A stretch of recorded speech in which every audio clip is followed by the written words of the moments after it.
Hi guys, this is Hirosaki. This story is all about what if Itachi was interested in having a child. Petunia performs a bit of accidental magic. It says something about her parenting that Uchiha Itachi is considered a better prospect for raising a child. Young Hari is raised by one of the most infamous nukenin of all time and a cadre of uncles whose cumulative effect is very prominent. And someone had the bright idea to bring him back to England. Merlin helps them all. Before we start, kindly like and subscribe to this channel, and look over the description box for the author of this amazing storyline. Welcome aboard. Chapter 17, My Fault This Time. Hari. Yes, Dad? Itachi closed his eyes. A word about your Sharingan. Yes? It belonged to my best friend. It is incredibly powerful. I am entrusting it to you. Do not make me regret this course of action. There was a knock at the door. Pain stepped inside. Would someone, he glared at Hari, care to explain to me why my lieutenant is currently squealing like a little girl? I already asked Toby, and he said it wasn't him this time. Oh good, he sent it. Who sent what? Jiraiya of the Sages. I asked him to send Aunt Conan an autographed set of Ika Ika. You what? It's her favorite series. She has the whole collection already. I don't get why. He gave Pain a quick hug. I have to run. From deeper in the tower they heard, "Bye, Uncle Kisame." "Bye, Aunt Conan." Then there was a farting sound and swearing. "Bye, Uncle Haydn." "Nice one, Uncle Toby." Itachi and Pain looked at each other. Fox. There was a whooshing sound and then another. Itachi. Yes, Leader-sama? Explain. Well. Wait. Did your son give our address to Jiraiya? Indeed. So he knows we're here. Correct. I'll step up patrols. If it's any consolation, I suspect the Toad Sage will be too busy training a new protege to bother us for some time to come. At least that's what I hear. It isn't. Itachi was silent. Ika Ika? So, Hari says. Really? I don't ask Lady Conan about her reading collection. I merely accepted that Hari has inherently violated everyone's privacy as a matter of course. So, he's seen us naked? He sees everyone naked, Leader-sama. Pain paused. Ick. Indeed, Leader-sama. Fwoosh. Hermione's head snapped up. Oh no. Hi, Hermione. She didn't even jump when Hari spoke behind her. What are you doing here? I'm checking on your progress. Have you been practicing? Of course not. Magic is against the rules during the summer. And? We'll get in trouble if we use it. A pebble started levitating. I'm not so sure about that. Hari stepped around in front of her. Think of it this way, Hermione, would you rather possibly get in trouble, or definitely get hit with your wand? He thwacked her on the forehead with her wand. I expect you to be able to keep up in class this year. With that, Hari trotted over to a frizzy-haired man and his wife. Hi, Mr. and Mrs. Hermione's parents. Hari? What? Hari looked up from vigorously shaking the pair's hands. My parents are over there. She pointed at a pair of people watching with a look of moderate horror. Neither had frizzy hair. Hari rushed over. Sorry about that. Hi, Mr. and Mrs. He ducked the swing from Hermione's mother. You? Me? You're the reason our daughter has those freakish teeth. No, I'm not. She did that to herself. He dodged another swing. Right. I can see you're busy. He shook their hands despite their best efforts to avoid it.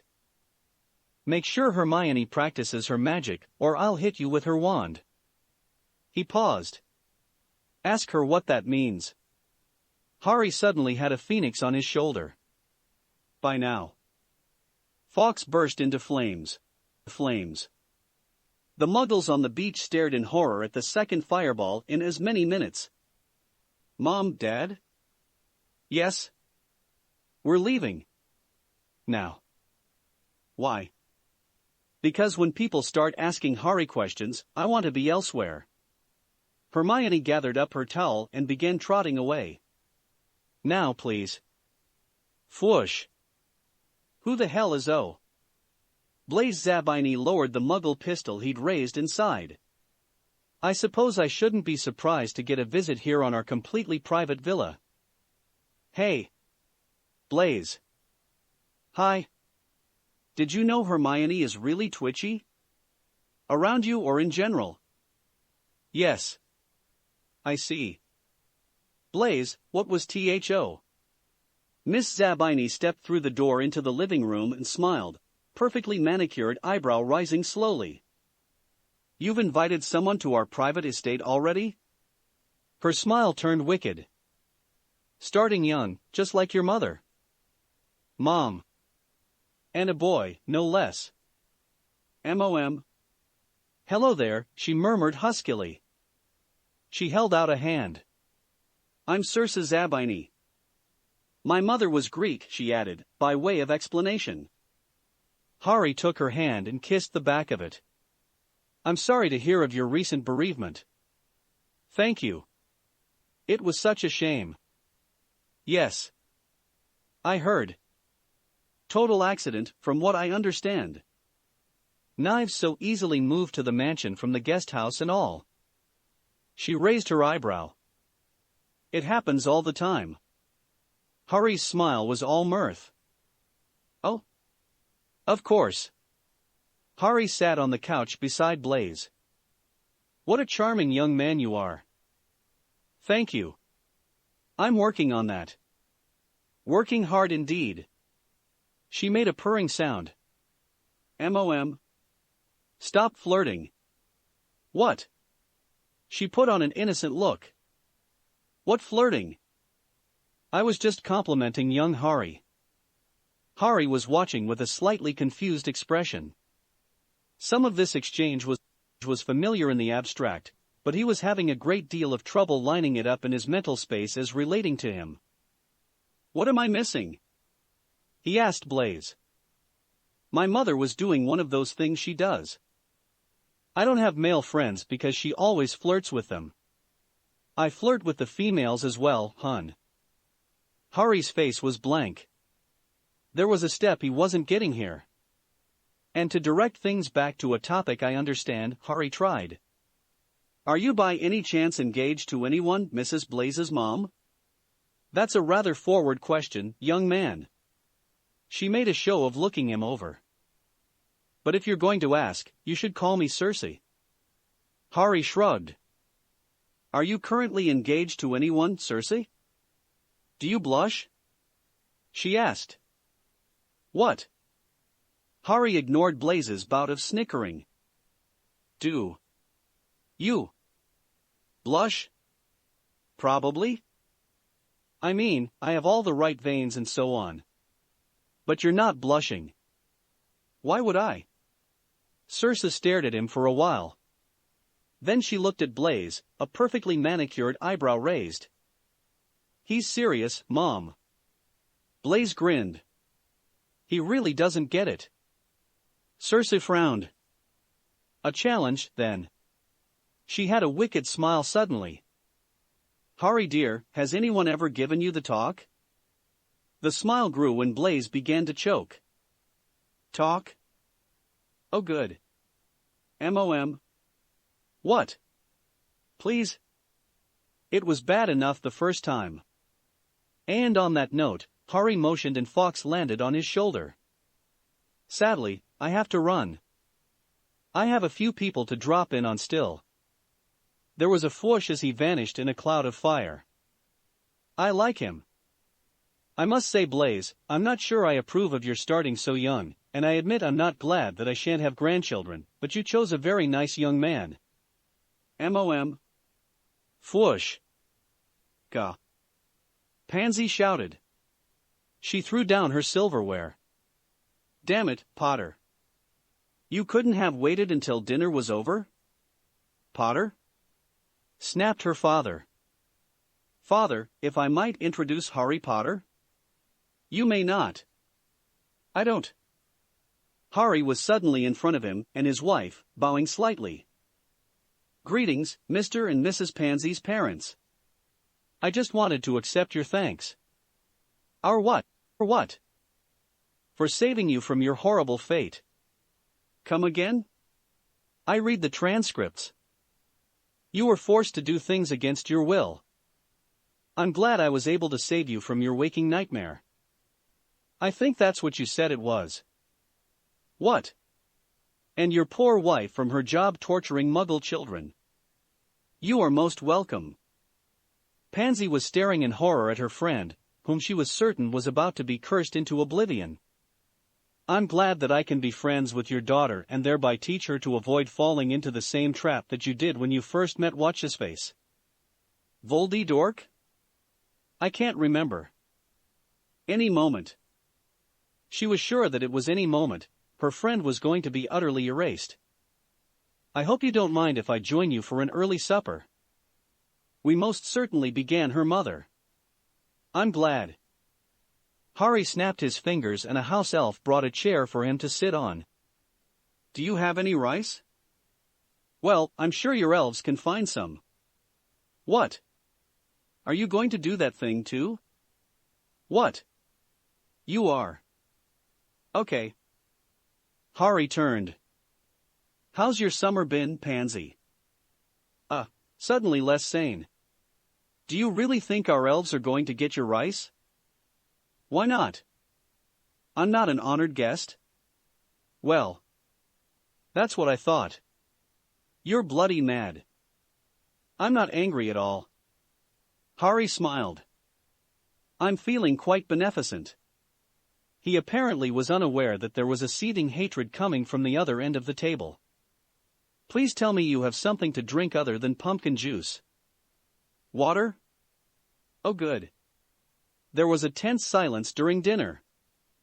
Tense and silent on the part of Mr. and Mrs. Parkinson, who were both trying to figure out how to murder the boy who lived without getting in trouble given that he was being transported by Dumbledore's phoenix.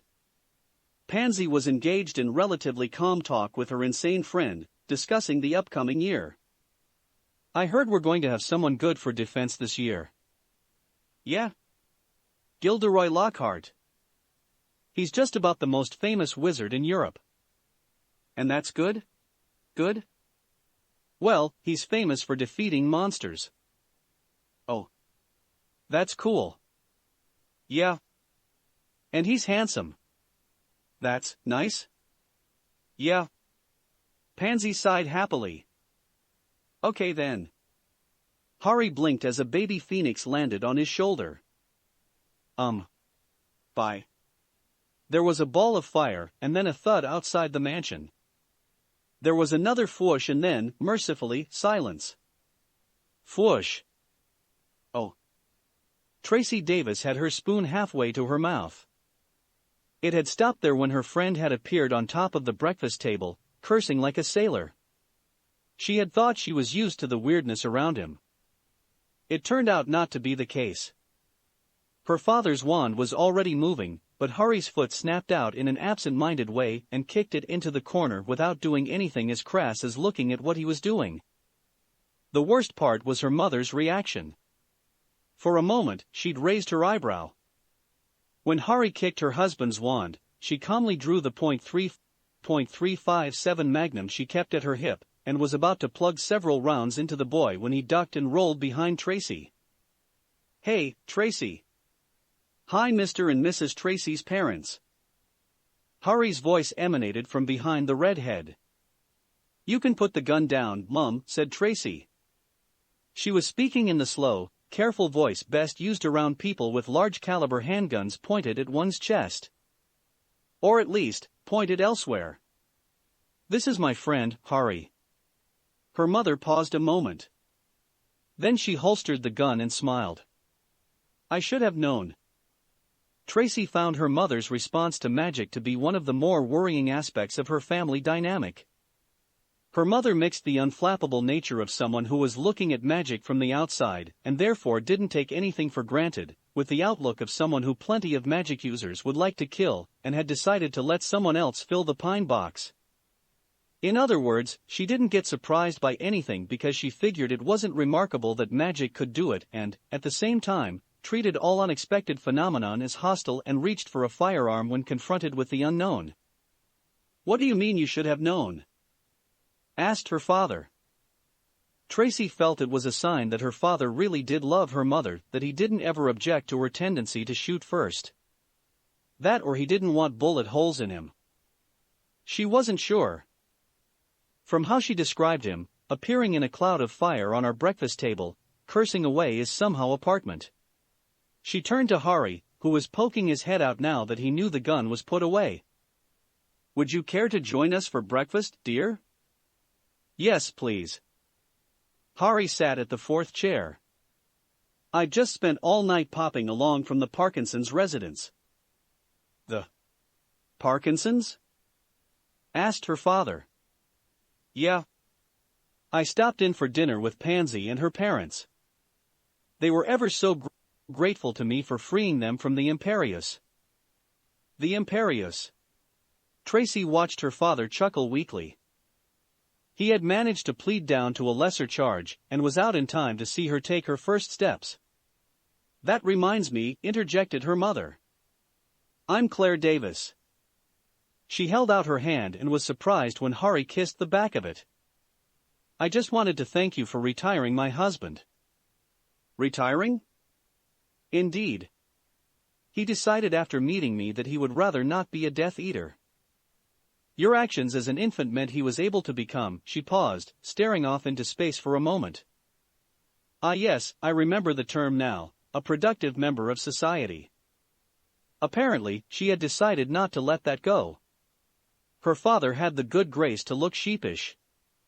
"So, how much of what our daughter has told us is exaggerated?" Claire Davis leaned forwards, resting her elbows on the table. Blue eyes gleamed with interest. "Did you really manage to end the year with no house points at all?" It was the question her husband was no doubt dying to ask. "Yep. It wasn't hard. Professor Snape did most of the hard work." Harry spoke as he dug into a plate of scrambled eggs and sausages. "To tell the truth, the easiest part was ignoring detentions." There was a hacking sound from Tracy's father as he inhaled some of his eggs. "I didn't even have to evade anything, just didn't turn up." "You ignored detentions?" Claire was snickering. "Of course. Besides, how else was I supposed to be fair to teachers when I had 2 detentions on the same night?" "You got away with this?" asked her husband. "Sort of. I just ignored the punishments." Tracy had a horrible feeling. It was borne out when her father gave her a leer. "It seems my daughter goes for the bad boys." He gave his wife a sudden kiss. "Just like her mum." And Tracy was shocked her hair didn't catch on fire, given how hot her face and ears were.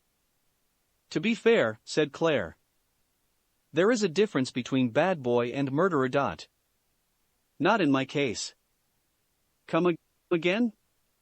What's your count?" Harry asked her father. "What?" "Oh. That thing. I asked how many people you killed." "Oh. I bet I have more." I lost track, but I've got a few dozen at least." Claire was looking half horrified and half amused at the look of humiliated terror on her daughter's face. "Thanks for the food, but I still want to visit Millie and Daphne before I go do my shopping. There's almost a month before school." "Yeah, but that barely gives me time to get the things from the real world I want to grab." And then a baby phoenix was sitting on his shoulder. "Why isn't Fox showing up?" He snapped at it. "At least it can get me where I want to go." "You, the whoosh." Chapter 18, Visiting and the Keys Lot Deer. Whoosh. Ahem. Harry paused, looking at the figure of a petite blonde who was only a few inches taller than him and wearing a tight, red dress. He was standing in a well-appointed living room, although one the furniture of which gleamed with magic to his eyes. "Oh good, you're looking at me."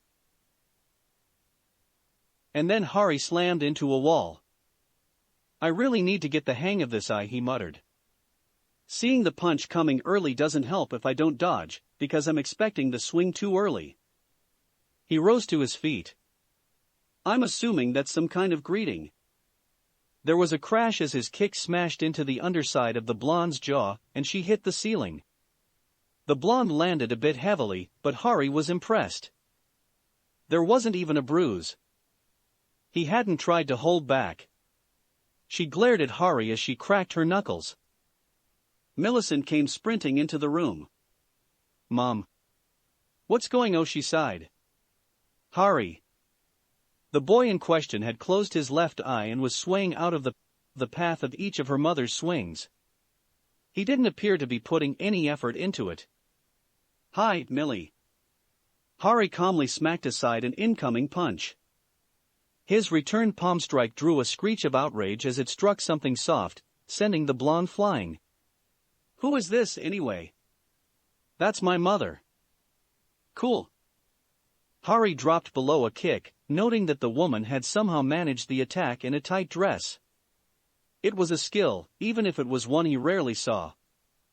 And never used. "Hi, Mrs. Millie's mom." He tripped the woman, taking an elbow thrust as he did and stumbling back. "Wait, you know him?" hissed her mother from the floor. "This is Harry, Mum. HarryPotter." She was going to regret this. "The one who sent me the brass knuckles." "Ooh." The woman was standing and flighting around Harry, examining him from various angles. "So he knows the right gifts to be romantic and he can fight?" Harry looked vaguely confused. "This seems to be a sort of trend," he muttered as the blonde leered at him with a massive grin on her face. "I'm fairly certain I don't want to know." Mill sat heavily on one of the couches. "What are you doing here, Harry?" "Visiting." "Mom." Millicent turned her head to look at Harry again. "Did it occur to you to, I don't know, send some kind of note or something?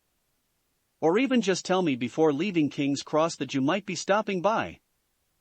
Not even a specific date, mind you, just, again it's a minor point, mention that it might happen at all?" "Nope." "What a sweet boy." "Mom." "What?" "He even drops by unannounced." "I'm a little lost here."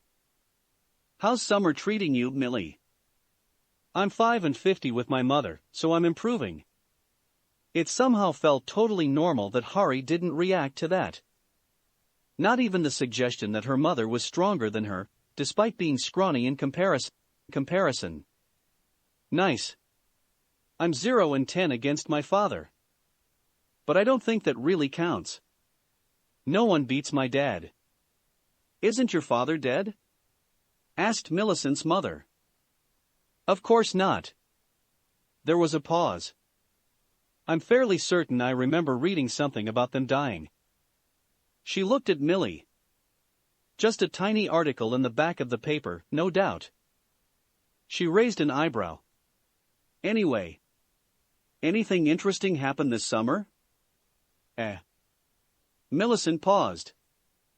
"You know, I think those letters from Pansy and Tracy are making a lot more sense now. And the hysterical one from Hermione, too." Another pause. "Did you really just use a phoenix to appear on a Muggle beach?" "No idea." "Run that by me again?" "I guess it was. I was just looking for Hermione and so flamed there." Harry's face darkened. "Unlike the little hatchling that seems to show up every time I try to get Fawkes to come transport me somewhere." "You call on Dumbledore's familiar to get around? I guess. Is it his familiar?" "So, everyone says." "Huh."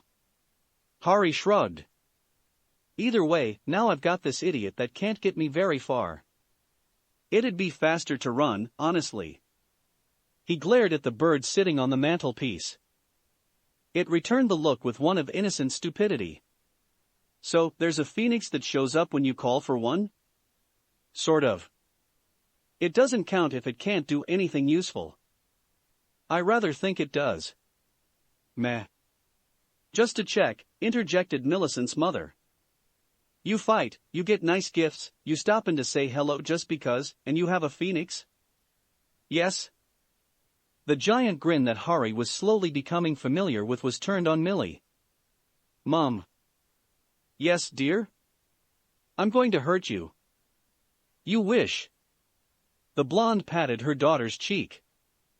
Right. Well. I have another place to be. Where? Fwoosh. Such a sweet boy, and he's mysterious as well. There was a thunk as Millie's fist sank into her mother's stomach. And then another as Millie hit a wall. Daphne. Daphne cracked an eye. Just barely. Astoria Greengrass, she snarled. You know the rules about waking me up on vacation. Don't do it unless I want to die? And what are you doing? Waking you up? I should kill you then. But you have a visitor. A muttered tempest was followed by a smothered curse. It's 5 a.m. Who would visit at 5 a.m? Hi, Daphne. Her eyes snapped open. HarryPotter was standing over her, looking bright and fresh. There was a spinning red eye on the left side of his face. At the moment, she was more concerned with the fact that he was in her bedroom. At 5 a.m. Unannounced. And she was wearing her admittedly conservative night clothes. Astoria. What? Why is he in here? He said he wanted to come with me to wake you up. For some reason, Harry just had that faint smile of his on his face. He seemed to be mildly amused by something. Get out. Both of you. But this bed is comfortable. I know, right? Daphne was sorely tempted to murder her little sister for letting him in. Potter. How do you know my bed is comfortable? I was sitting in it for a while, waiting for girl Toby to decide how to wake you up. Decide. Daphne was suddenly sodden as Astoria tossed a bucket of cold water on her. Then there was a deafening sound as she blew a horn in Daphne's ear. She couldn't choose. Harry watched Astoria for a moment. Shame she can't levitate things yet. Her best idea was to dump you out the window into the rose bushes.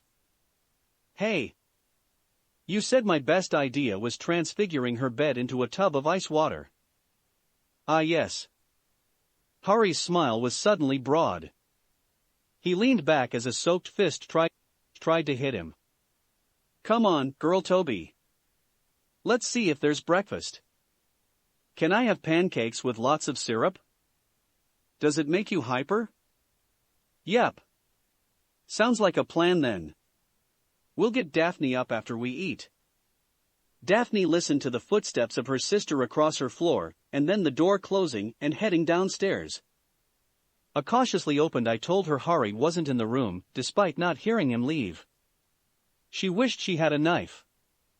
She wanted so badly to gut someone. Good morning, Daphne. Harry's bright, cheerful voice made her wince. And the sight of the mess that Astoria was making as she devoured her meal, along with pumpkin juice, this wasn't going to be a fun day. Why didn't you tell me your little sister was awesome, girl Toby? Come again?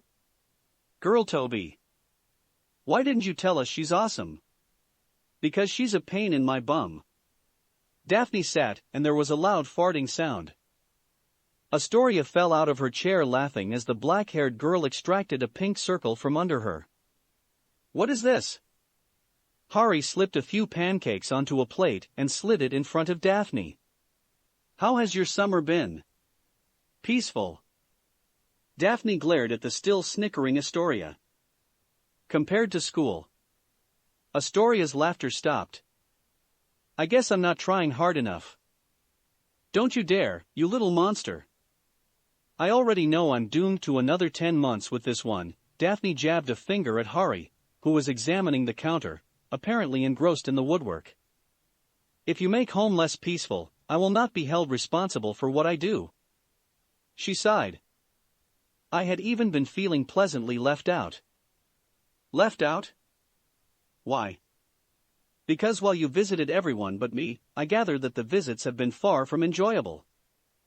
What are you talking about? I had a great time seeing people. Which is exactly my point. I had been enjoying the relief of knowing that instead of coming here, you were off bothering the rest of my friends. It was nice that by doing so, you weren't here bothering me. Her glare focused on the blonde girl who was rubbing her hands together and cackling. And you've managed to infect her. I am truly horrified to imagine what chaos will be the result of this. Astoria and Harry looked at each other and then gave identical, broad grins. Chaos is fun. And this is my life now. She shook her head and rubbed her eyes. Somehow, you've grown on me. I suppose because it was like having my little sister at school, which isn't something I'm interested in, now that I think about it. Well, I'm out of ideas. I have a few, but they're for Girl Toby. Do you know her name? Girl Toby? Her name is Astoria. Please at least try to call close relations of your friends by actual names. But she's Girl Toby. Why me? Because you talked to me in class? I am ever remorseful of that. But then I'd never have met HarryPotter. Whined Astoria. And he's great. Hey. The last part was because Daphne had finally gotten fed up and cast a tripping jinx at her sister, sending her tumbling to the floor from the chair she had barely managed to regain. Brat. Don't you dare wake me up like that again. Loudly? Or with water? Or with HarryPotter in your bed? What? Astoria's head cocked to the side as Daphne's face went bright red. Ow ow ow. The stinging hexes were Daphne's response while she worked to get her humiliation off her face. She had no interest in that kind of thing at her age, but she knew what it meant, and it was embarrassing. She was just glad Astoria didn't realize what she'd said. And that Harry hadn't made a comment. In fact, he was just looking at her with a vague confusion on his face.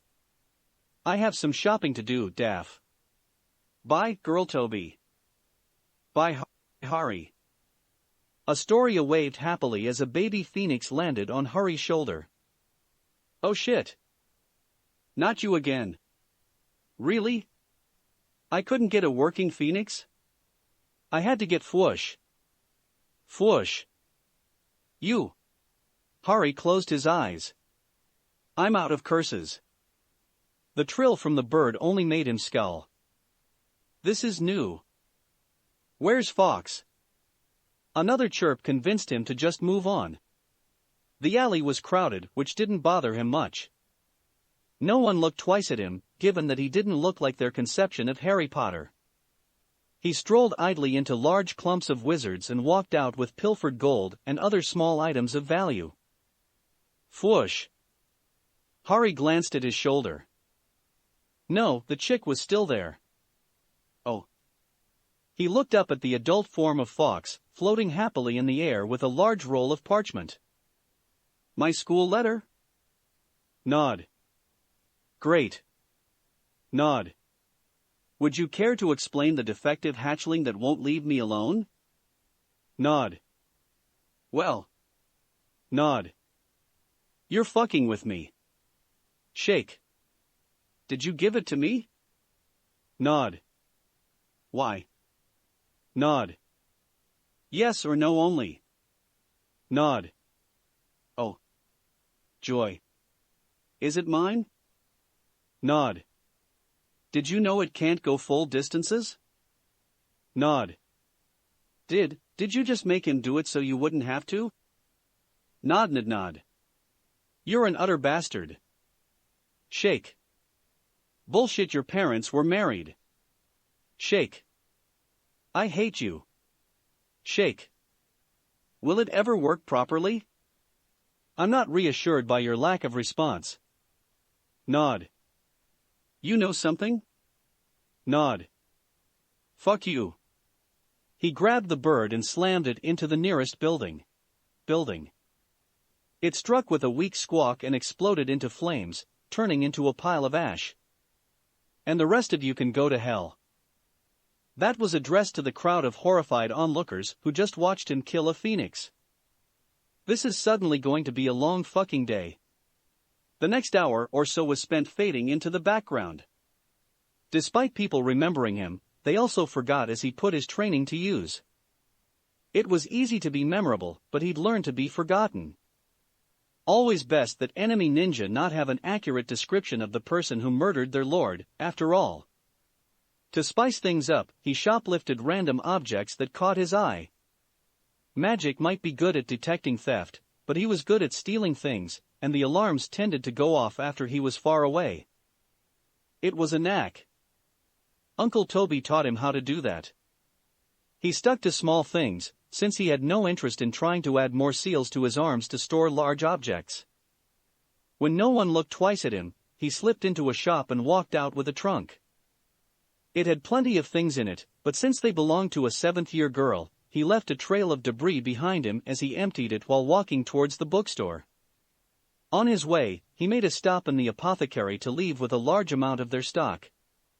He wondered what it was like to be a civilian and pay for things. There was a huge line, but that wasn't really something that bothered him.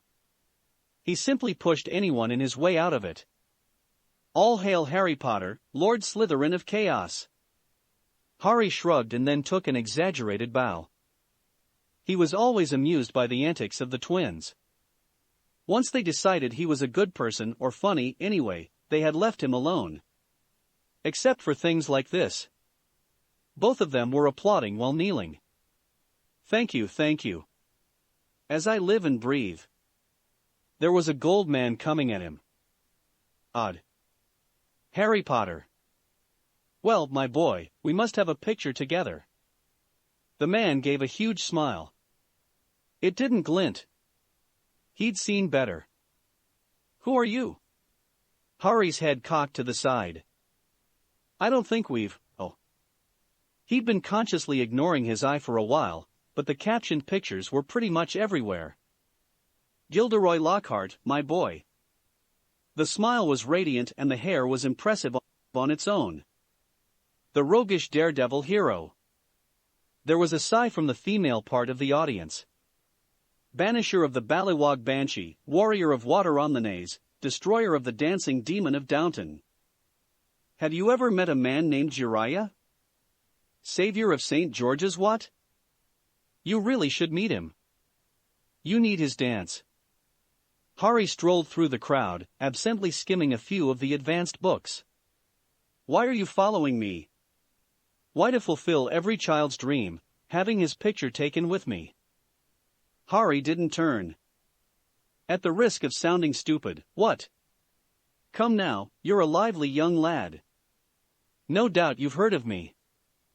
Not really. And naturally, you'd like your picture taken with the famous Gilderoy Lockhart, 5-time winner of Witch Weekly's Most Charming Smile Award. Meh. I've seen better. And it had a sunset in the background for some reason. Harry put down a book on runes that he hadn't understood at all and moved on to 16 ways to butcher your own cattle. Why authors never considered that a spell able to carve a steer from hoof to hock could more effectively be used on a less sturdy human. Bozo, bring the camera over here. Rita will be furious she missed a chance to report on this. Lockhart turned. Where did he go? Harry strolled out of the shop without buying anything. There wasn't a point when he'd memorized the school books he'd need. A scuffle appeared to be breaking out between a foppish blonde man and someone who could only be the Weasley father. On the side was the multi-sided melee between several women who were trying to get a few scraps of hair that the famous man had left in his wake. Why did that man want to accost him anyway? That had been so odd. He'd been going on about famousness an awful lot. Harry knew famous people, and they mostly didn't show off. Granted, it was hard to when everyone ran away shouting something about please, gods, not me. And so on, but still. And why was that blonde man dropping a book into a cauldron of used school books? The thing glowed with magic. Harry was tempted to grab it, just to find out what it was, but he had enough books to decipher. Which reminded him, he had to go get some more language books. Chapter 19, Killing Time, Oops. Harry spent the rest of his time before school in the normal world. There were so many books on language to get his hands on. Or rather, to get his eye on. He discovered the wonderful aspect of his new eye, which meant that he memorized everything it saw. So instead of stealing books, he just flipped the pages and then read it later. He was pretty sure he was getting the hang of Hangul, but probably not sufficiently to try reading an unknown magical text. In point of fact, a good bit of his time was actually used to make sure he could reliably move around. He'd been doing all right by mostly keeping his left eye shut, but it was difficult to deal with the fact that one eye saw for more than a kilometer and the other saw a few seconds into the future. He'd really hoped the streams would cross and he'd see a bit into the future within the range of his Byakugan. That hadn't been the case. There was one other thing he had to work on. He had a cool new eye to practice with. He'd promised he wouldn't abuse Uncle Shirsue's eye, and he wouldn't, but he did need to understand what it could do. His father had been unusually cagey about details, other than to say that it was distinguished heavenly gods. He described an illusion greater than all others, grudgingly admitting that it even exceeded the moon reader in power. The specifics, though? Just that it was capable implanting suggestions. There had been something about a once-per-year limit, or something like that, but Harry had kind of tuned it out. He wasn't sure he'd gotten a good deal. He hated illusion techniques. Why he couldn't have gotten an eye like his father's, something that flung unquenchable fire or the like. Still, nothing to be done but test. If it took a year to recharge, oh well. It wasn't like he used illusions much anyways. Never, now that he had that cloak. And so, he picked a random woman in London. He'd been wandering through Harrods to see if there were anything interesting to him. There had been some shiny gems he'd walked out with, and spotted what had to be the most ordinary female he'd ever seen. He wouldn't have been surprised if her mother had regularly left school with the wrong child. She was, therefore, a nice baseline to test his abilities on. The first warning she got was when he was suddenly standing in front of her, Sharingan spinning madly. He discovered that it wasn't as easy as just wanting to implant a suggestion then. She'd ended up standing like a doll for several minutes as he worked out how to do the thing. He wondered if his father had been right, and he should have practiced illusions more. He might have found this easier. Eventually, he managed it, and she proceeded to jump up and down the entire way out of the store and on down the street. He wondered if he should have added some sort of trigger to end the compulsion to jump at all times. Then he shrugged and dismissed it as a learning curve. There was an odd lack of pressure behind his eye. It was something he hadn't noticed until it was gone. Probably just the cooldown. The rest of the day had been spent in the wonderful migrant community, enjoying that no one looked at him oddly when he asked for the kinds of food he liked. Well, except for him looking totally wrong to be asking for it, but that wasn't an issue. And this time around, the locals were confronted by that same odd child who'd been there last year, but was now speaking their language with a truly horrible accent. On the upside, most were willing to correct that aspect, and some also would help when he used the wrong word, and often the wrong word order. One family was nice enough to put him up for a few days after he escorted a particularly unpleasant drunk from their establishment. It was nice not to have to break into a hotel just to get a bed. It wasn't the greatest accommodations, but it had the advantage of getting to practice his Japanese a bit more. Oddly, the next day he woke up to that pressure in his eye. He decided to test something out and told his hosts he would be back later, accidentally telling them that he would be back chicken. Then he headed off into Greater London to see if he were right. For the sake of his experiment, he went with a different demographic. It took a while for Harry to find a biker gang, but he'd read about them, and the idea amused him. Also, he'd come across stories that made him think they weren't nice to civilian women. As a result, when he found a nice, angry-looking, leather-clad man, it was time to begin. This time, he tried a different method. Harry felt distinguished heavenly god's trigger, and the man straightened up. Where he'd been slouching before, he had good posture, and looked down at his attire in horror. Harry's small smile turned slightly worried when the man proceeded to rip his clothes off and go running down the street, screaming he needed proper clothing. He'd intended that the man should get new clothes and generally become what the man believed to be a respectable member of society. This wasn't what had been expected. Harry shrugged. It wasn't really much of a loss, all things considered. He'd have to be a little more careful in the future. But on the upside, he'd learned that the suggestion was pretty much all-encompassing. A bit of a risk that. It could be so much fun. He'd find out if it still worked again the next day. The next several hours were spent in memorizing more and more books from the nearest library. As far as Harry knew, there wasn't an upper limit on what the Sharingan could store, so he just added as much as he could. That night, he entered a meditative trance instead of normal sleep, and went through the books in his head. It was one thing to have them in the Sharingan and another to have them in his mind. Having memorized them, he took the time to actually assimilate the knowledge. In the morning, his eye was apparently recharged again. He resolved to mention to his father that there was something slightly off with his estimates. In the meantime, he was going to see what else he could do. There was a broad grin on his face as he wandered towards the leaky cauldron. It was probably wrong of him to test this, but he was curious. A man in a business suit was suddenly possessed of a desire to enter Diagon Alley. He stood around, very confused as he tried to comply with the instructions, and then wandered off with what looked like a devil of a headache as his mind kept telling him to do the impossible. It was rather disappointing after his earlier successes. Oh well. Perhaps another day. Which meant he needed to do something to kill time. It was just a shame that mercenaries here were all adults. Otherwise, he'd have killed something to kill time. He supposed he could just rob people, but didn't see the point when he didn't really bother to pay for things much of the time. Money was more of an excuse to go on missions than something useful. He was given to understand that birthdays were important in this place, so he might as well get a start on his thieving.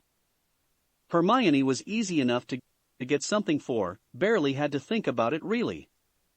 People needed to learn to lock their doors more. And Millie was similarly easy to get things for. The problem was that the rest of his friends had more complicated tastes. Come to think of it, he knew what to get girl Toby.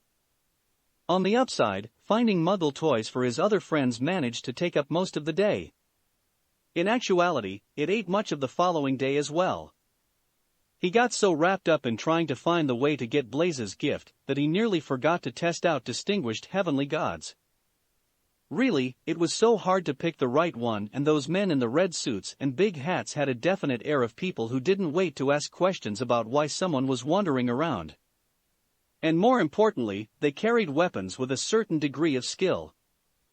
He wasn't yet ready to see if he could dodge bullets using the Sharingan, so he decided that it might be wise to avoid getting shot. And the cloak would have been unsporting when he could do it on his own. Cameras were a bitch to avoid too. They had them everywhere in the place. Took hours to plan a path that let him collect everything before the alarms went off. He really hoped that tapestry he set on fire to get attention elsewhere wasn't important. The woman wandering by the leaky cauldron today was surprised to find that she had a pressing desire to enter Diagon Alley. And that she knew where the leaky cauldron was, although she had no idea what it was, and remembered to ask the toothless man behind the counter to let her in please because she forgot her wand, whatever the hell that was. Harry watched her step into the pub and smiled. That had gone better than expected. Just adding a few extra bits of knowledge and a couple of instructions was enough to send a normal person into the magical world. Excellent.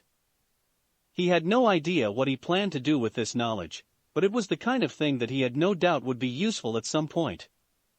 In the meantime, he would continue his testing to see what else his kaleidoscopic Sharingan could do. He almost wished he had some use for blackmail, given the number of people he saw having affairs on an hourly basis. Actually, it killed another day, staking out some places that had things he might want at some point, and then following personnel around to find out which of them had dirty laundry, and didn't most of them just? Of course, some of them might no longer be on staff when the time came, but some of them would be useful. A stolen camera was a wonderfully useful thing. There were only 2 days before the express, so he resolved to make the most of it. First thing was first, his test of distinguished heavenly gods needed to be finished before school began. Though he could always just take a trip if he had to. He was standing on the curb when a car pulled up. At the wheel was a grossly fat man with a huge mustache. There was a purpling to his features that spoke of bad temper and bad health. His Byakugan confirmed the latter. He was shocked the man hadn't yet keeled over of heart failure. Beside the ugly lump was a rail-thin female with a face like a losing jockey's mount. Add to that the fact that her nose was stuck in the air, and her eyes flitted around eagerly looking for bad things other people were doing, and an expression that said she wanted to see scandal. And if it weren't for his Byakugan, he would honestly have thought that someone had decided to drive through London with a pig in the back seat of the car and, just because it would be funny, stuck a blonde wig on it. Actually, that did sound funny, but in this case, it was a human. For a given value of human. Time for a last test. When distinguished heavenly gods took hold of the man, there was a sudden mad grin on his face. He slammed down the gas and took off roaring down the London street with his wife shrieking, weaving in and out of traffic. That hadn't been what Harry had in mind. He raced after the car, already having a bad feeling about this. He was just in time to see the car swerve hard and crash through the rails on the side of London Bridge. He could see the glee on the man's face and the horror mixed with resigned terror on the face of the wife and son as the car plunged downwards and smashed apart on the water. That had been disturbing. He had intended it as a sort of demonstration of the absolute limits of his abilities. A sort of destruct test. Harry had rewritten the man as someone who would cheerfully murder his family before offing himself. He had thought that it was a command that would be instantly thrown off. While nothing else had been, that was far more extreme than anything he'd done. Well then. Harry stared at the wreckage floating on the Thames. Apparently, he had been playing with a power that made him a god. He was a little sickened. He had no problem with killing, even with collateral damage from not bothering to aim carefully when he fired an attack. This was something else. He just made a man deliberately slaughter his family with every sign of happiness. Harry realized that he'd been standing there for more than an hour. More than that, even. The sun had begun to set. He couldn't play with this eye anymore. It was finally dawning on him what his father had entrusted him with. This was a horrifyingly powerful ability. No one should be able to do what he just did, but his father had granted it to him and believed he was able to handle it. So he would be careful.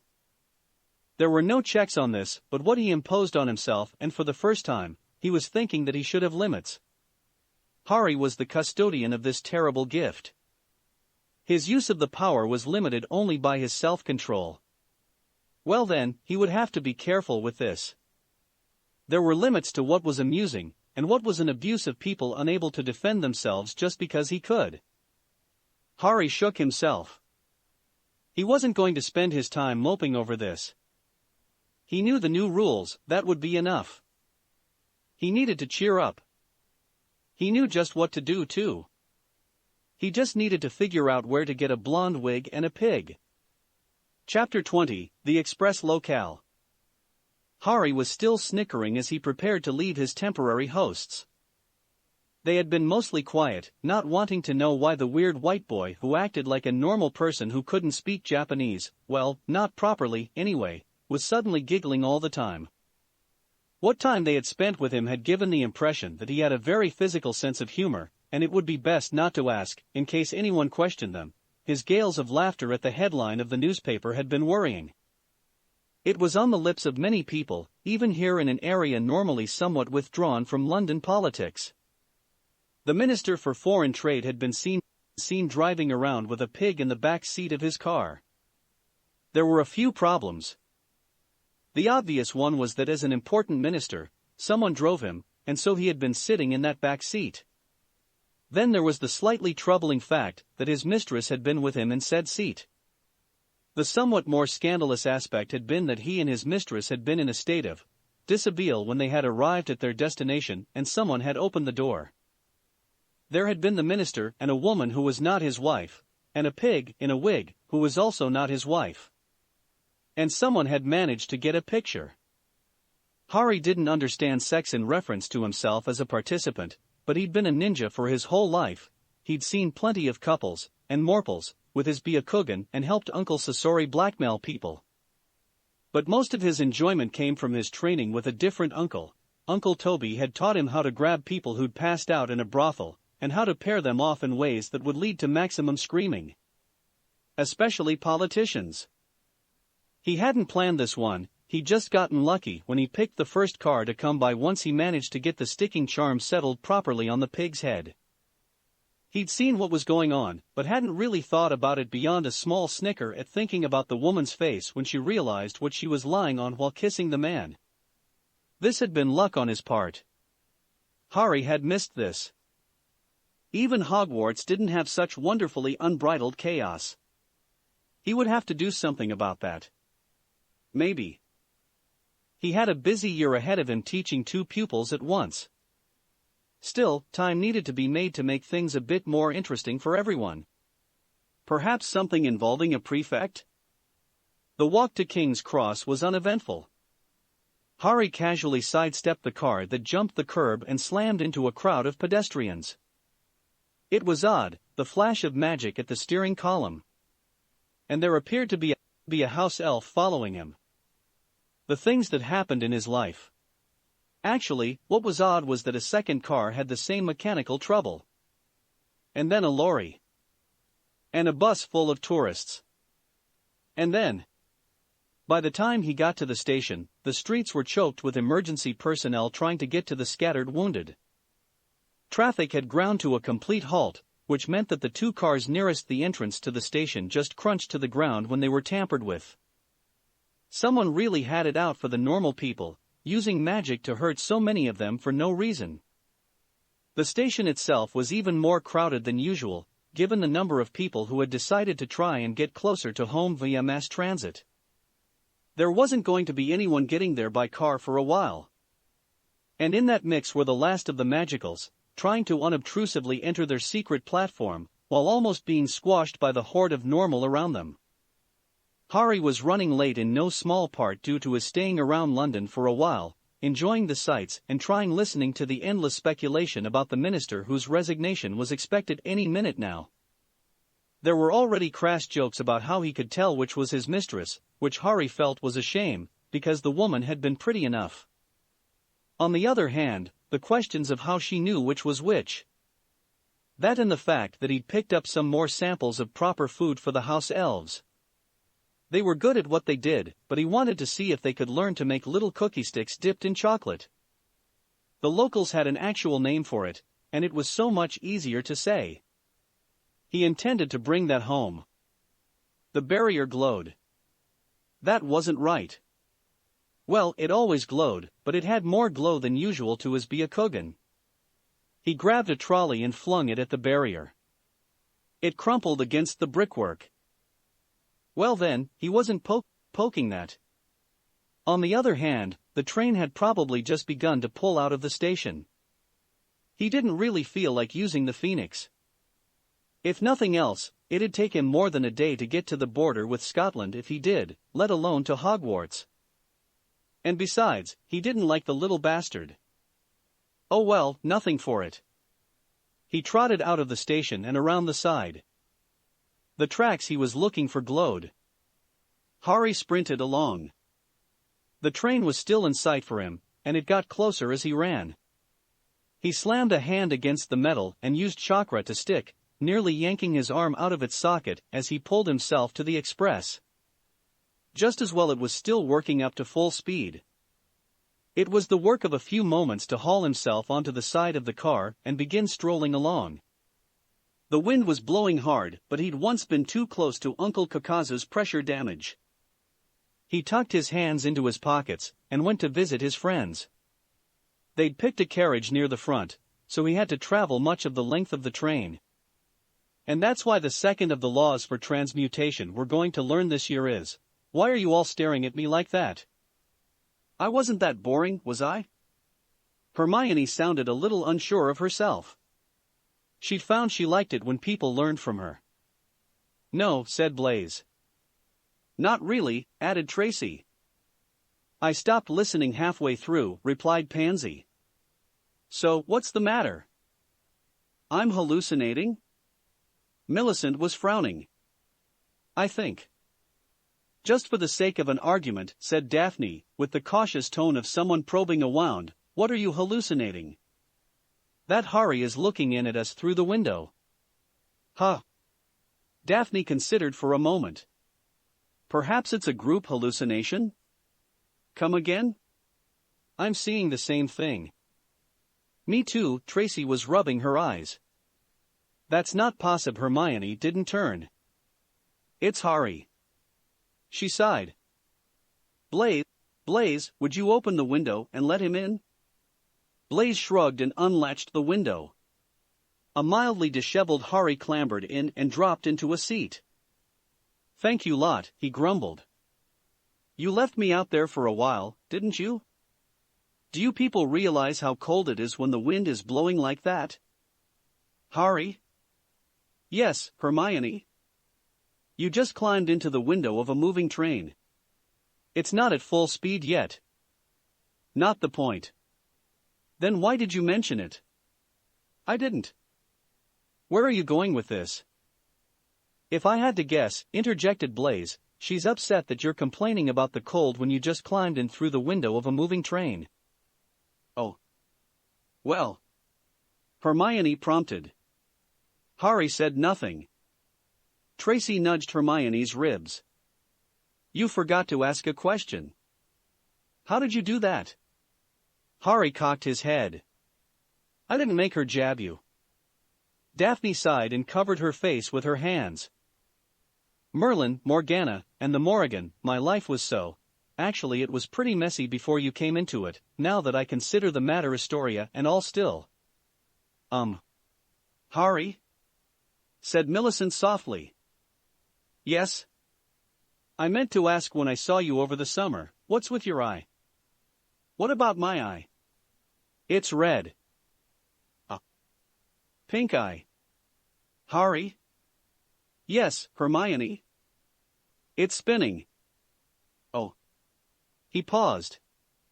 Magical pink eye. There was a clatter as 5 people dove for the door to the compartment. You have magical pink eye and you're in the room with us?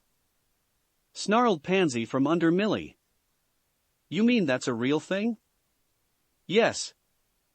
To be fair, said Blaze, who had the advantage of having made it into the corridor. It doesn't look like magical pink eye. You sure? Asked Tracy as she shoved past him and peered over his shoulder. Yeah. Magical pink eye makes your eyes glow bright pink, and you tend to start talking in polka dots. You what? Hermione's head had snapped around to stare. It doesn't look like magical pink eye? Interrupted Harry.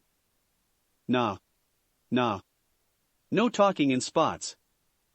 Okay. Then I stand by my diagnosis. Of course, you do, muttered Pansy. Please refrain from claiming to have highly contagious diseases in the future, please. It's not actually deadly, Blaze pointed out. It's just that it's a pain and it spreads like, well, magical pink eye. Speaking of things that clear an area, said Millie, did you guys hear about Diagon Alley? I don't think anyone missed the news, Daphne said dryly. I did, said Hermione. Me too, actually. Harry leaned back in a seat. Apparently some muggle managed to get into Diagon Alley on her own. Not with a muggleborn or anything. Imagine that, commented Harry. Yeah. It caused a major fuss. And they took her away to the Department of Mysteries to be experimented on so they can figure out how a muggle managed to get in. Oops. Oops? Did you make a mistake? Asked Harry in a helpful tone. No. Daphne leaned forwards. You said it, and we were wondering, oh no. You did, didn't you? Not sure how to answer that one. Harry? He turned to face Pansy. Did you let a muggle into Diagon Alley? No. Liar. I didn't. Well, how about something that doesn't involve Harry? Suggested Hermione. I didn't get all the details because my parents were unwilling to discuss them with me, but apparently the Minister for Foreign Trade was found in a compromising position with a. Why are you grinning like that? Grinning like what? Asked Harry, his face instantly blank. You managed to cause a major minister in Her Majesty's government to resign. I did not. You did. ET2 Blaze? Harry rose. Fine then. I can see that I'm not welcome. His nose pointed slightly in the air as he opened the window and climbed out. He poked his head back in. And he hasn't resigned yet. Then he left. He totally did it, said Tracy. No kidding, replied Daphne. Just hoping that we aren't charged as accessories, added Pansy. It's Harry, said Blaze. He's not going to get charged. He won't even get accused. Except by Professor Snape. Yeah, but that doesn't count, commented Millie. If he could, Professor Snape would charge him with original sin. Hermione sighed at the confused looks on her friends' faces. Gred? Yes, Gred? I'm going to ask you something strange, brother. What is that, brother? Am I hallucinating still? I don't think so. I'm pretty sure we got the duration down to only 10 minutes. You're sure? Pretty much. Really?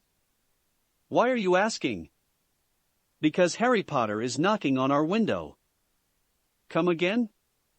Just turn around, Fred. George turned around and gaped. So, I'm not hallucinating. No, Forge. Oh good. And bad. Why is Harry Potter outside our window? Good question, George. I have a better one, George. What's that? Why is he knocking?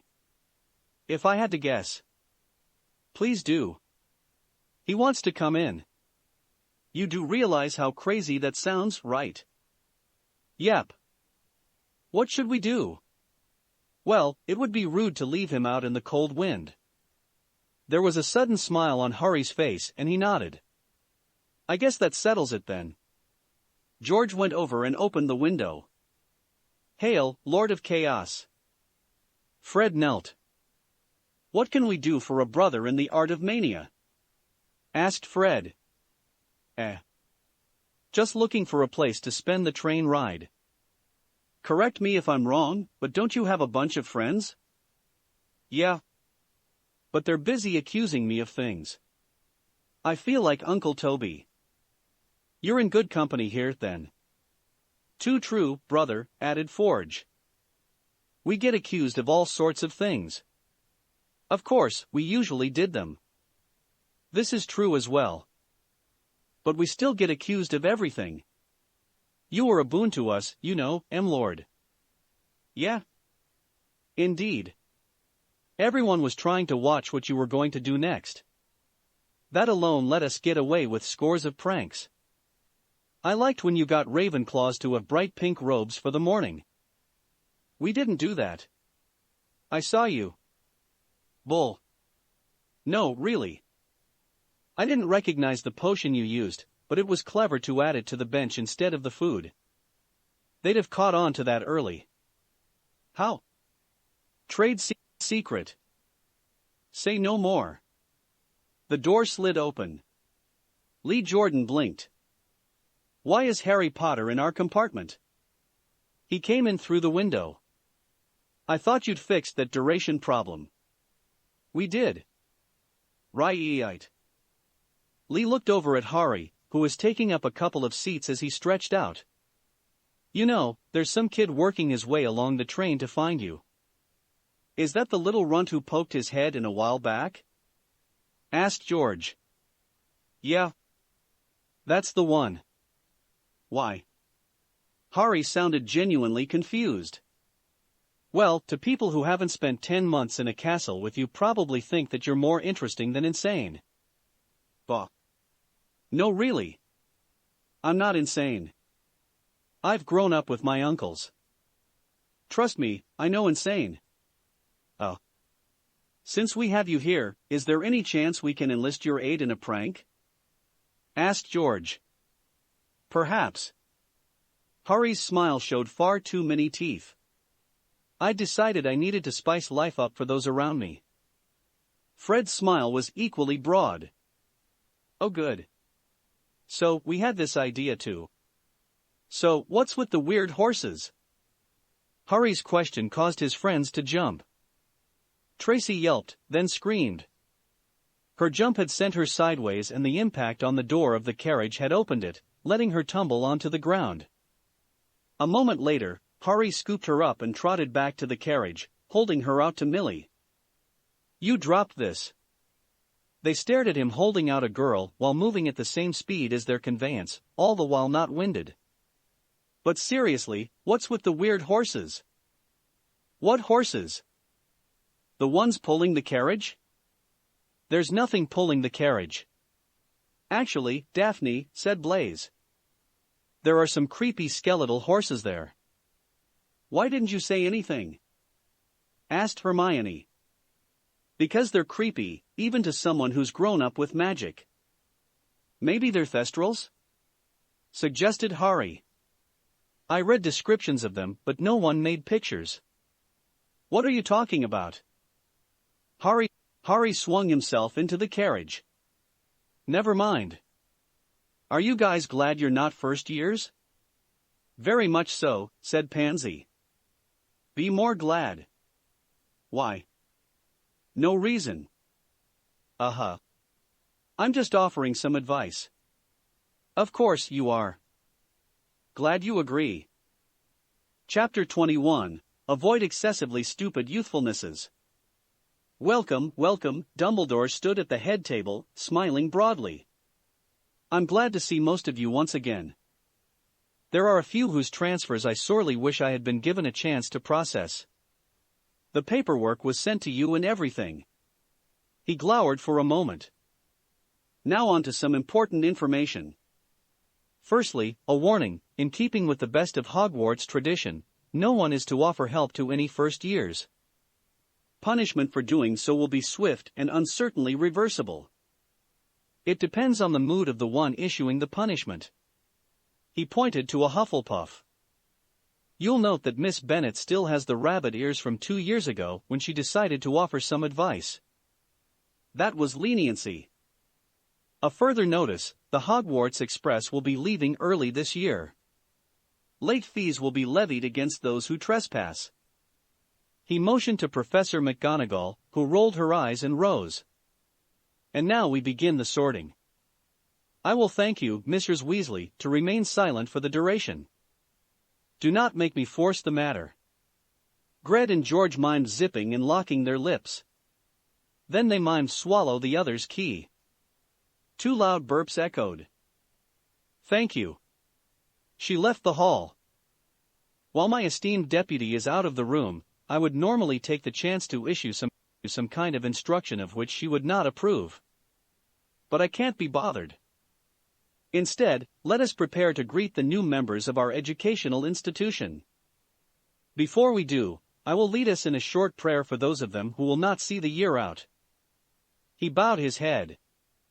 Please Merlin, may those who are too stupid to live die early before we waste education on them. Amen. There was a chorus of answering amens.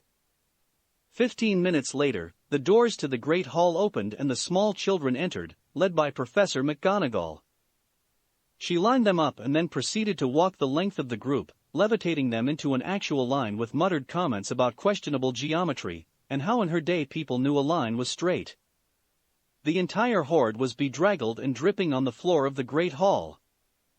McGonagall walked over to the headmaster and held a whispered conversation to explain to him, and no one else but Harry, that there had been a delay as Hagrid had been forced to guide them in swimming across the lake after all the boats began to toss anyone who used them just far enough from shore that the person would have to tread water. There were a few incoming students that raised flags to Harry's eyes. The first was a blonde with the most vacant expression he'd ever seen. She seemed to be genuinely mystified by the proceedings. There was also her wand tucked behind her ear. Odd. There was a boy who kept peering around while holding a camera. What was the kid? Was that the one that Jordan had mentioned? Huh. And there was a girl with the red hair and freckles that screamed. Actually, it just screamed that she had red hair and fair skin and probably, therefore, had family in Scotland or maybe Ireland. Brown eyes too. Why was it that people seemed to think that red hair and freckles meant Weasley around here? There were at least 3 other people with red hair and freckles, and any number with one or the other.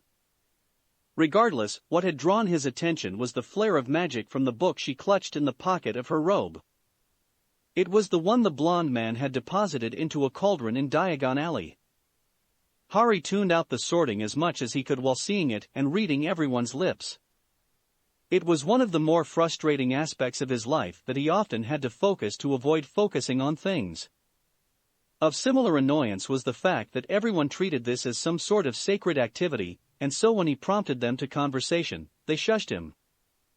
It wasn't that he took being shushed as much more than a minor aspect of life, but that conversation could be dull without another participant. Early in the ceremony was the sorting of the boy who Woodstock. His placement in Gryffindor drew shrieks of rage and demands for sorting into Slytherin. The Gryffindors looked as upset about this as the Slytherins looked thrilled. Stupid mudblood, Malfoy had added. Harry made sure to remember that for later. The blonde Harry had noticed had to be nudged several times to get her to even go be sorted in the first place, and once the hat had shouted its decision, Professor McGonagall had to remove the hat from her head and send the girl on her way with a stinging hex. The girl who was probably Weasley took a long time to sort, and had an expression of stark terror for much of the time that the hat covered everything above her nose. Her eventual placement into the house where every other Weasley had apparently gone since the dawn of time was treated with the same celebration that Harry would have expected from the Second Coming. "Does anyone know anything about the newbies?" Harry murmured to his friends when the sorting had finished. "Nah," replied Daphne. "Minor families, really. In other words, not movers and shakers, but not moved and shook," explained Blaise. "Unless you count Trevor Nevilleson," added Tracy. "He's not a pureblood, but his father has a large share of Nimbus, so he's pretty rich." "Close enough," said Pansy. She looked at them. "What?" "Since I've hung out with you guys, I've been noticing things. Rich is more important than blood. Not that people like my parents would admit it." Professor Dumbledore rose and cleared his throat. Since conversation had only just begun, people were able to hear and shushed each other for almost a minute before realizing that this was the source of the ongoing noise. "Thank you." The twinkle gleamed. "So, as usual, I will be holding back the majority of my announcements until after we have finished our feast, but I feel compelled to make a few minor starting points primarily designed with the intent of delaying your chance to eat. The first is that," he trailed off when Professor McGonagall's harumph echoed through the hall. "We should eat." Moron. Blindside. Parallelogram. Parp. Tuck in. "Is he getting worse?" asked Harry as the food appeared in front of them. Millie shrugged as she began to dish out food to herself and Pansy. "Quit complaining, you're too skinny." "To tell the truth, I think he wavers in and out. Our parents seem to think that he's alternately insane and brilliantly devious." "I just don't like peas," snapped Pansy, using her spoon to put them on Millie's plate. "Give us the carrots, would you?" Harry enjoyed his meal with the satisfaction of knowing that he alone would be eating raw fish and rice, followed by a bowl of salty broth with buckwheat noodles and pork in. He'd made a note to bring the local terms for such dishes home. It was certainly faster to use only a couple syllables. It was amusing to see Snape not bothering to glare at him, and instead just stare at the empty Slytherin hourglass with a resigned sort of look. "Ugh, Potter." Harry didn't look up at Malfoy. "What's with that red eye of yours? Poke yourself with your wand?" Harry opened his mouth. "Don't you dare," hissed Hermione. "Magical pink eye? Damn it." Hermione flushed as she realized she'd sworn.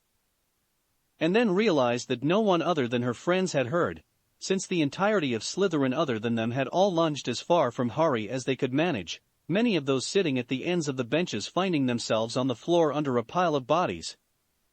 Malfoy had run screaming to hide behind the head table. "Harry?" "Yes, Blaze? Is it possible that you could come up with a different lie?" "I'm not lying. Are you going to?" "No. Of course not." "Potter." "Yes, Professor Snape?" Harry asked of the man screaming from the high table. "Would you care to explain why I have a pool of urine with Draco Malfoy sitting in it behind my chair? I'm going to assume either you or he have a bladder control problem." "An interesting diagnosis," snarled the man as the rest of the hall went utterly silent. "Thank you. Perhaps you can offer another suggestion? There's normally a chamber pot behind your seat?" Snape sighed. "I have been away from you long enough to forget how this goes, it seems. We shall skip ahead. Why did you tell Slytherin House that you have," he paused, "why did you lie and tell Slytherin House that you have magical pink eye?" Snape glared as almost half the student body scrambled further from Slytherin. Really? Really? He looked at the headmaster. The man was surrounded by a healer's specialist protection that created a full-body variant of the bubblehead charm. "Of course. I wish to remind everyone that since Mr. Potter is not speaking in polka dots, we can be certain that he does not have magical pink eye." Dumbledore's voice was slightly distorted from within his bubble field. "So please return to your seats and continue with your meals." The headmaster sat down and spent several minutes working out how to eat through the ward he'd conjured around himself. He looked sad when he realized that the flavor was airborne and had been left outside his protection. He sighed and returned to his now bland steak. Harry noticed people all around the hall returning to their meals. He was glad to see that a few people were wondering why Dumbledore was saying it was safe while within the field of a healer's charm used for infectious diseases. Personally, Harry was torn between suspecting mild paranoia and just seeing how many people he could worry. Daphne was glaring back and forth between Harry and Dumbledore. "How do you do this?" "Really?" "Do what?" Harry cocked his head. "I know after a year, I shouldn't be surprised, but I have a feeling that there will always be moments like this, where I wonder how you can so horribly pervert reality." "Oh." Harry looked over at Millicent. "Could you give me a hand here?" "If I don't miss my guess," said Blaze. "She's wondering why Dumbledore is playing into the paranoia." "Oh." Harry shrugged. "Got me." "I don't think she expected you to know, Harry," replied Tracy. "She was just musing on the nature of your presence on normality." "Huh."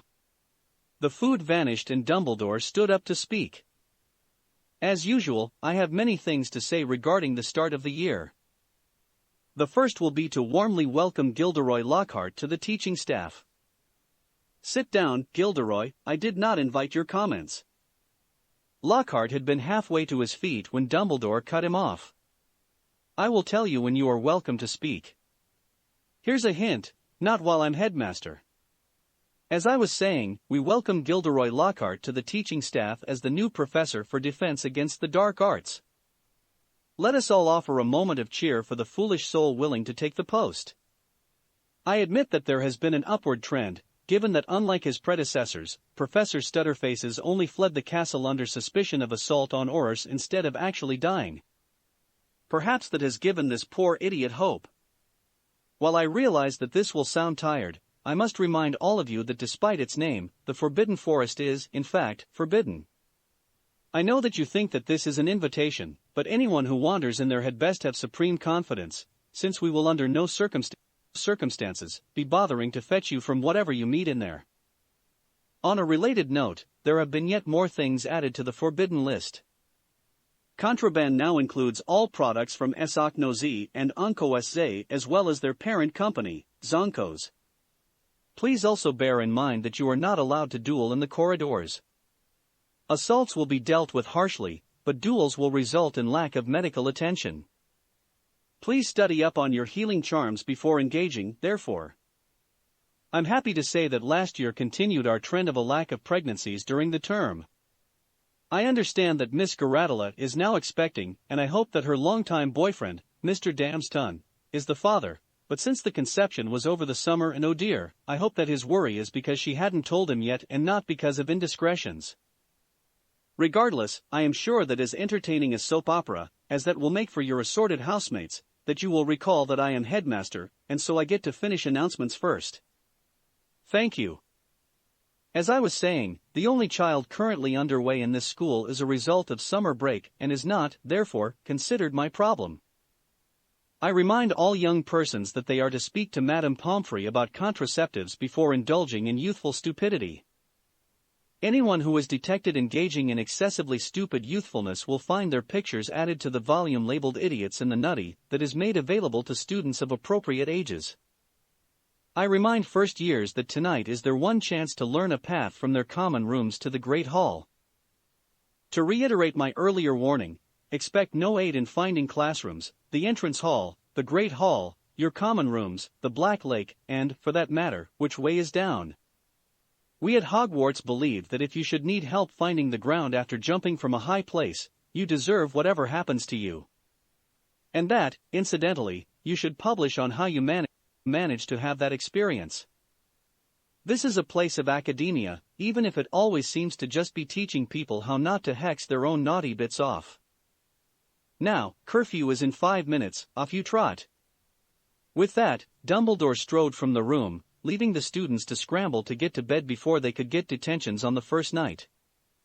Harry absently led his friends into a solid bit of wall, and then opened a door that was really just a part of the wall faking it, and took them down a passage which ended with them walking up 3 flights of stairs before ending up in front of the entrance to their common room a good 5 minutes ahead of anyone else. His friends didn't comment, having gotten used to Harry knowing odd secret passages and using them without any explanation. Professor Simon says open, Harry called, leading the rest of them inside.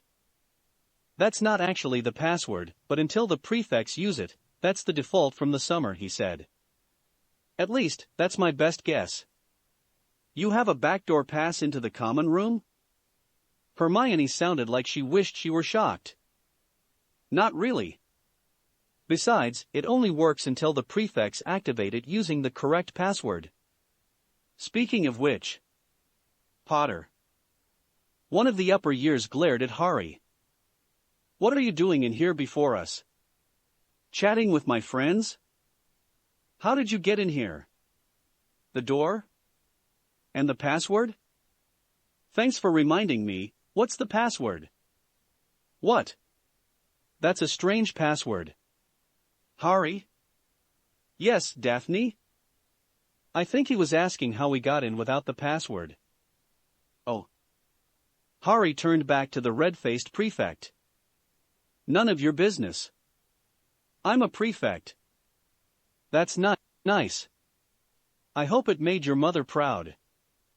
Harry rose and patted the boy's cheek. How did they get you to take the job, anyway? Are there any other prefects? No. Didn't think so. Harry's smile was broader now. I guess your mother doesn't love you, boyo. Maybe she wants your sibling to inherit?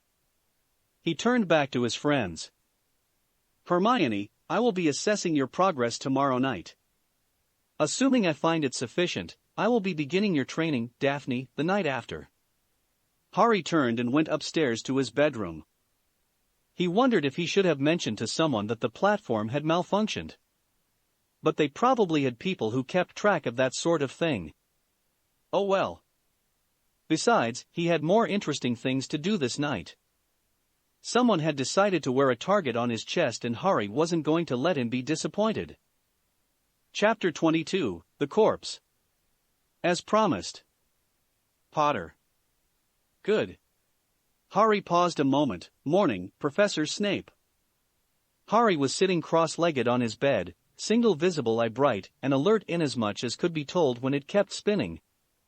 "Might I ask to what I owe the unexpected pleasure of your company?"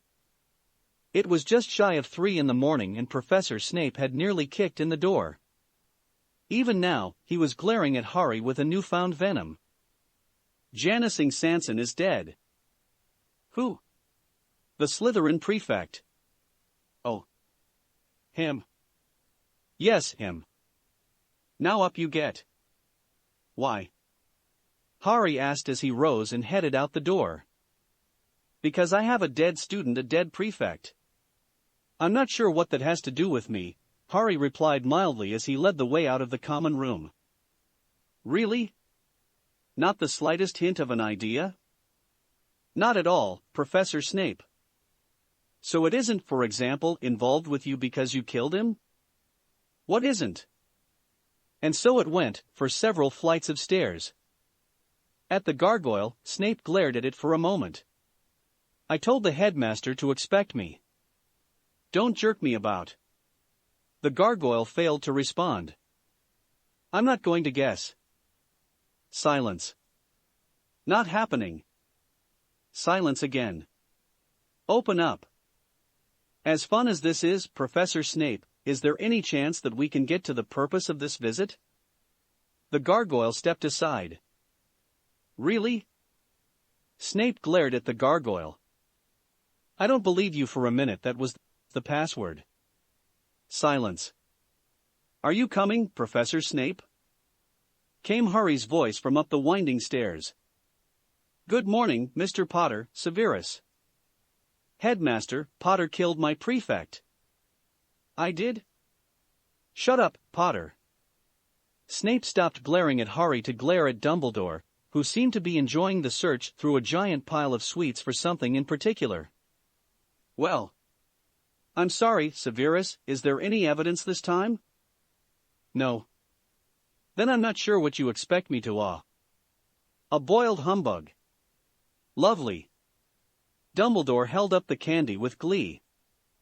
"What were we talking about, Severus?" "If it's any consolation, he wasn't much of a prefect, Professor." "It's not." "And what do you mean by that?" "Well, last night, he asked me how I got into the common room. I mean, we were both in it at the time, so I'm not clear why he wasn't sure about how to enter, and he never even told me the password." "That was why you killed him." "Did I say I killed him?" "I'm pretending you said yes and moved on to my next question, Potter." "I'm not going to spend my time asking just the first question on the list all year." "As you like." "You can pretend I said no also." "What was your pretend reason?" "You may imagine that I answered that he was asking for it, if you wish." "Funny thing, the presumed late Mr. Yaxley said the same thing last year." "I rather expect he was saved the rest of his punishment by his untimely presumed death." "Ah yes," added Dumbledore. "Poor boy. I sent a letter to his parents advising that they complain to whoever taught him English. He seemed to have reversed yes and no.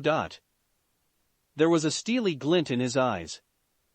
I do expect that if he hadn't vanished to his presumed timely end, that he would have suffered all manner of interesting afflictions.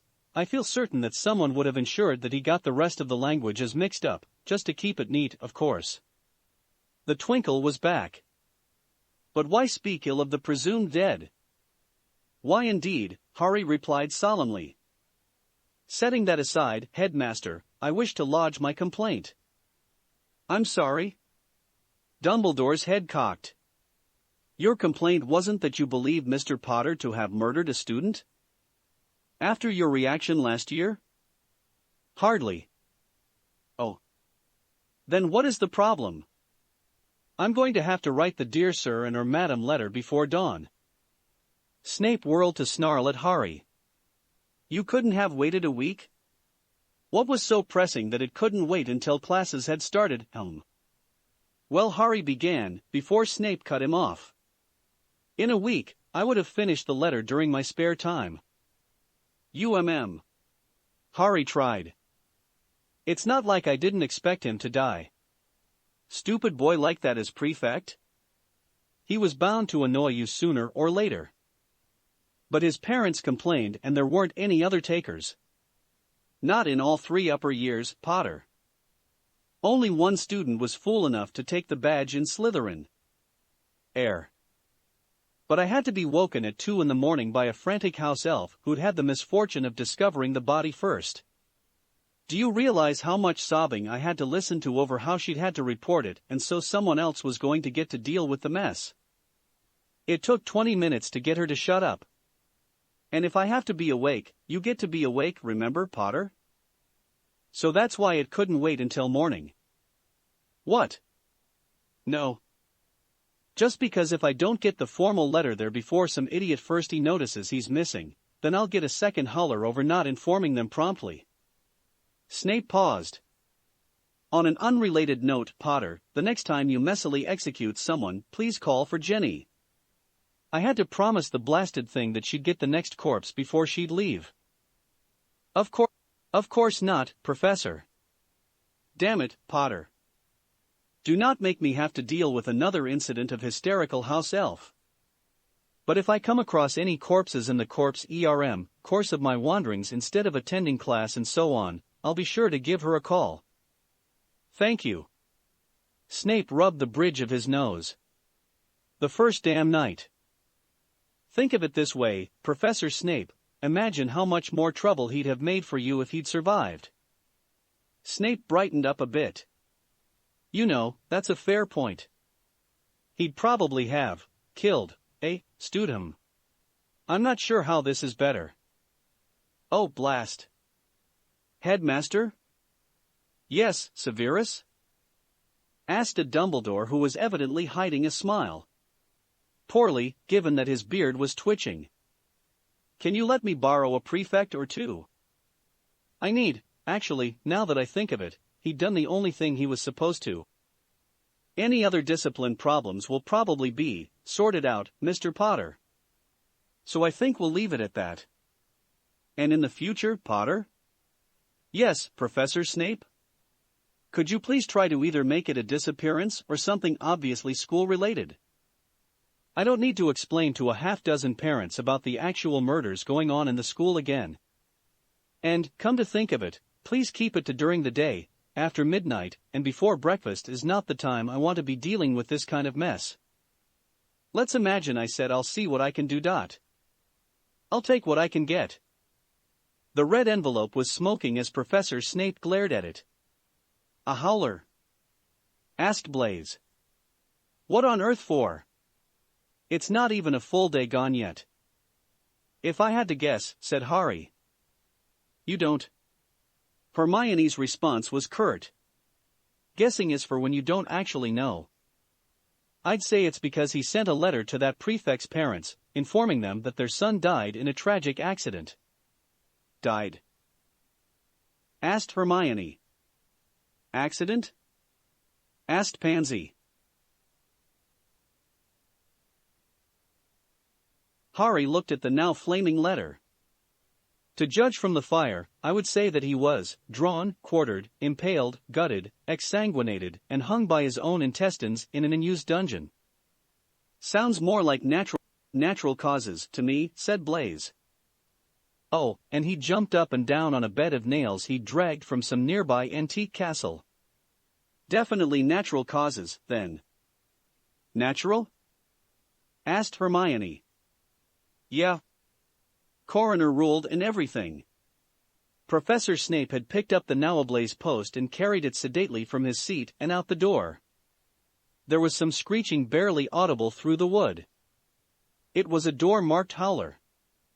The staff had taken the idea of a bunker and applied it to angry letters. "Good morning, students." Professor Dumbledore rose to his feet. "I want to welcome all of you to your first day back. In honor of the death of one of the students, we will be beginning classes today, as he would no doubt have wished. Given that change, I should mention Gilderoy, sit down and shut up. I'm headmaster.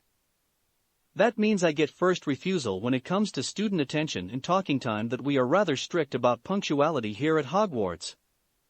Our motto about tickling and dragons is most apt, given that our policy on tardiness is often called draconian, and no, Mr. Malfoy, that is not a reference to you. Please stop preening, and I must therefore inform you that being late to a first class of the year will be punished by whatever devious means your professors can devise. If nothing else, I expect that detention will only be the start of it. You who are first years will surely be hated for your whole time here and suffer for it in whatever manner is deemed sufficient. I don't think any professor has used the thumbscrews since the beginning of my tenure, so take heart in that at least. On the other hand, it is remarkable, isn't it, Miss Wade, how much someone's grades can be harmed if the professor is inclined to grade one badly. Did you manage a single A or up last year? Not good, going into your newts, is it? Oh, buck up, your examiners won't hate you. Probably. All you need worry about is that your professors will sabotage your learning experience during your preparation for the most important test you'll ever take. What's to worry about? Back to my point about punctuality. Your schedules were delivered to your dorm rooms 5 minutes ago by house elves to save your heads of house the trouble. Best to fetch them, since classes started a half hour ago. It's worse than last year, Millicent muttered. She turned. Where's Harry? You know, said Hermione as they walked down a secret passage Harry had shown the group a while back. They saw no point in running when their teachers were still eating breakfast. There had been a certain amount of upset at the head table since the professors had apparently been unaware of the new schedule. There's something that's been bothering me. Yeah? Blaise had taken the lead. Why was Fawkes transporting Harry? I mean, he just appeared on a Muggle beach and everything. I have no idea, replied Pansy.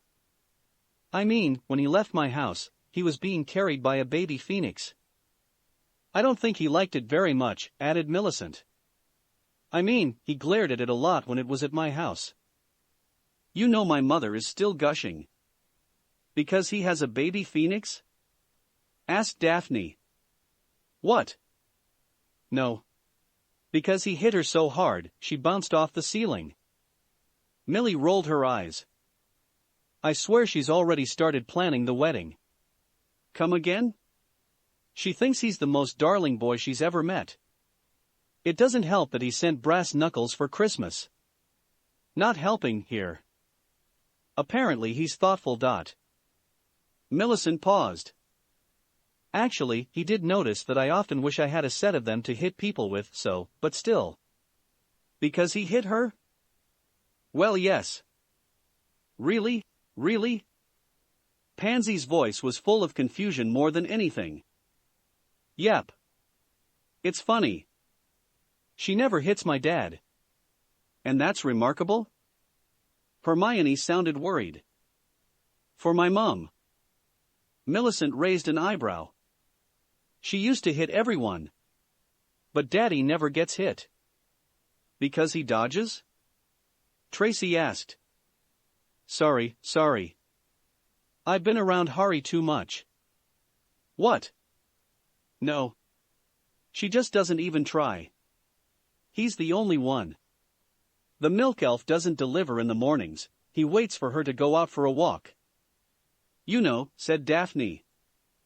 That raises a question. Oh? Yeah. Where's the phoenix now? Itachi?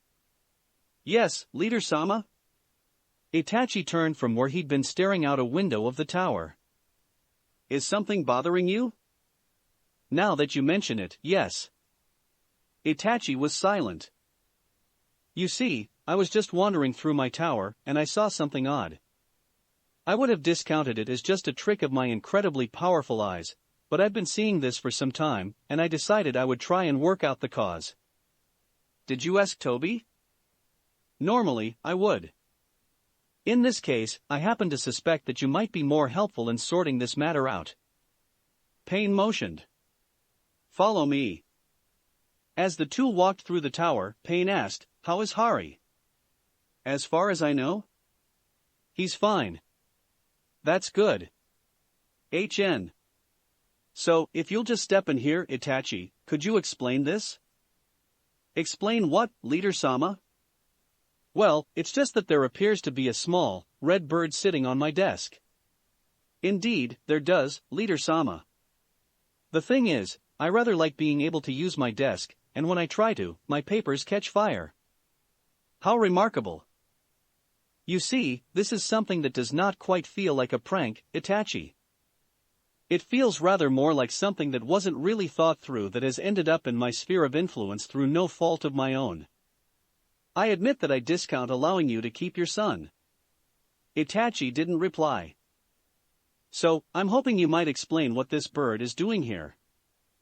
Not the slightest clue, Leader-sama. No? Well, a little one, perhaps. Please, go on. Well, it started popping up in my room about 2 weeks ago. A slight clue indeed. And I'm not really sure what it's doing here. I think it's the same species as the bird that me, my son, and Kisame killed very thoroughly when he first got that odd letter. It seemed to mildly annoy it. Really? Really? And anyway, I don't know why it seemed to just spend its time in my room. So I told it to find somewhere comfortable to relax. I see. Apparently, it chose your desk. So I gathered. But I'm not sure why. Which doesn't help in the slightest. No. Thank you. So, make it go away. Itachi walked over to the bird. Could you move, please? My boss would like his desk back. The bird nodded. Please move. The bird nodded. Itachi? Yes, Leader-sama? Why do I get the feeling your son is at the heart of this? Because you are wise, Leader-sama? That's it for this reading. Hit like and subscribe for a free ticket pass going to the different worlds of anime fanfictions. Looking forward to having you on board again.